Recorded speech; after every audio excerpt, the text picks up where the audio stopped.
such a large corporate success? Well, you probably should have your finances in order. That's right, folks. This is that point in the beginning where I take whatever last thing I was talking about and very smoothly transition it in to the podcast topic, which today is going to be all about bookkeeping.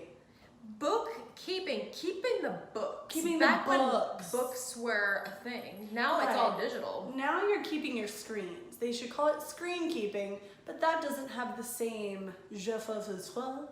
Oh, I didn't know you spent a year in France. Yeah, could you tell? I could, yeah. Of course, I could be fooled by anything, so that could have been really anything. Would you like to hear the Swedish that I learned when I went to Sweden? Yes. Skagendagen Hagendas. Hagen-Dazs. I won't let go of that. I won't let go. That is how Swedish is now.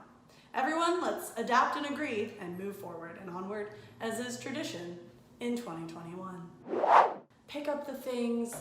Does the thing bring you joy? Then keep it. If it doesn't, just let it go.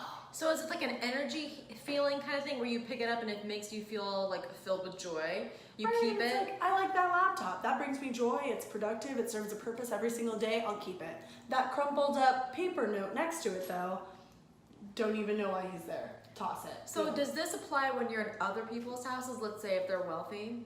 Right. If you're in someone else's house, you can also pick something up, and if it brings you joy, you get to keep it. And if you're at a rich friend's house, it only works at rich people houses though. Right. So if you're at a rich friend's house and you pick something of theirs up, like maybe it's like their dog toy from the floor, or maybe it's like their baby, right, crawling around, and you pick it up and you're like, this doesn't bring me joy, then you can just throw that baby in the trash.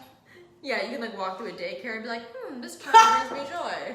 I'll bring it home. And they're like, ma'am, you've been here 6 times this week. You don't even have children that go in this class. We seriously need you to leave. Yeah, we're actually calling the police right now. I'm like, but have you seen this show where there's this Mulan lady and she picks up belongings and she says how you get to keep it or let it go? And they're like, oh, really? And then we both look it up on YouTube and then we end up just all taking the children home. And then starting like a Brady Bunch TV.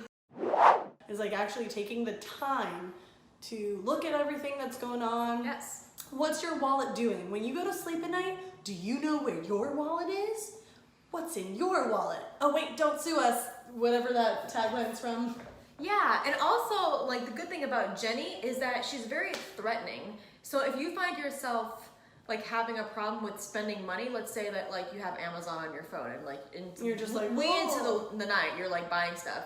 And you're like, man, I wish I could control my spending. Myself. Jenny will send you, mail to your house, a bomb that will detonate unless you stay within the budget she emails you. So I always say the best way to control like your finances or any part of your life is to like absolute terror. Self-intimidation.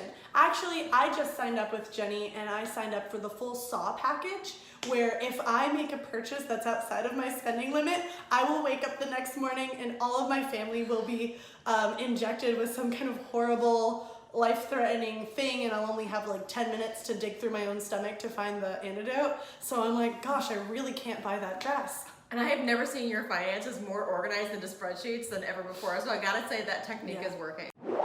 What's something that you spend a lot of money on that you're like, ooh, gosh dang it, how did that happen? It can't be food. Podcasting equipment.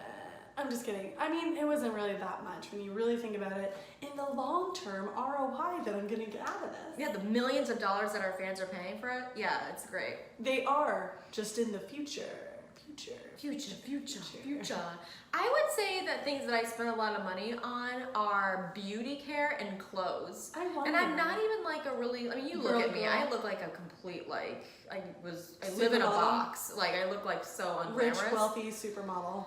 Yeah, sure, thanks. Like, if you could see me right now, I just look like I'm low battery. I look like I'm low battery, exactly. That's exactly right. Her phone popped up with the low battery at the perfect time once again.